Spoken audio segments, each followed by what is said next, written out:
Corporate board diversity. The Democrats want to impose quotas for race and sex on corporate boards. I know they want to do that for a long time. Is that going to stop anyone from getting sick from the coronavirus? There's another one, bailing out the Postal Service, wiping out all the debts that the post office has towards the Treasury. It's another issue we've been debating for a long time. Postal Service needs relief. And I greatly respect and praise the hard work of the men and women who are still delivering the mail. But is a survival package for the coronavirus the right time to be talking about Postal Service debt to the Treasury? Oh, here's another one. $10,000 minimum of student loan forgiveness across the board. Another ideological wish list item for the Democrats.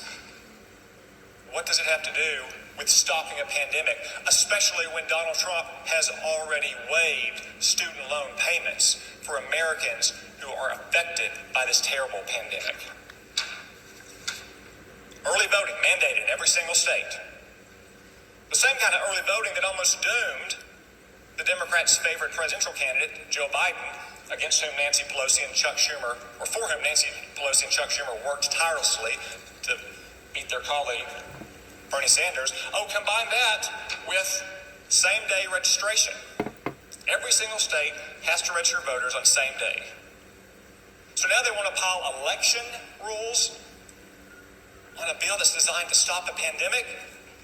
Remind you, election rules written by the same partisan geniuses who couldn't even count their own votes in the Iowa Democratic caucuses. Here's a good one too. Airline carbon emission offsets. Every airline that benefits from these programs, which is probably going to be all of them, has to go carbon neutral by 2025. Gee, it's going to be pretty amazing feat of engineering to get jet engines that you can plug into the wall and then fly across the continent. Democrats have a lot of faith in American ingenuity. I wonder if that'll apply, by the way, to the private planes that Nancy Pelosi and her family flies in, or all their buddies in Hollywood. What about this one?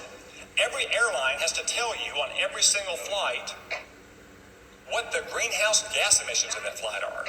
So you get your departure time and your seat number and your gate number, and oh, by the way, how many greenhouse gas emissions your plane is going to have. What is that going to do to help a vitally important and devastated industry get back on its feet? Subsidizing retirement plans for community newspaper employees. Look, this has been a long-standing debate in Congress. It almost sank the retirement reform bill last year.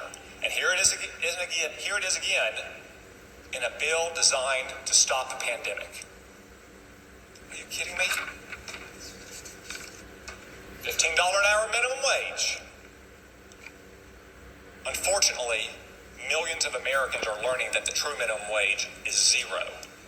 When you lose your job because of a global pandemic that is killing your fellow citizens, and our elected leaders won't even have a debate on a bill.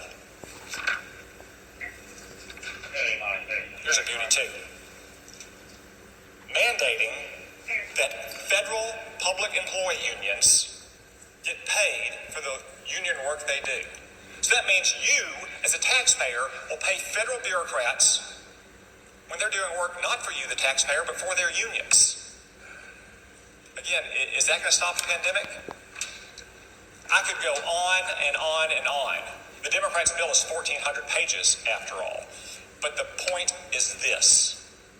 There is a good bill, a bill that was negotiated in good faith over the weekend with many Democrats, no matter what they say, that they are now blocking, that they will not even start debate on because of ideological wish list items like those.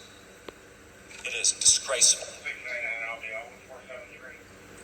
And it is dangerous to the lives of our people and to their economic well-being. It's time for the Democrats to get serious and to do their job.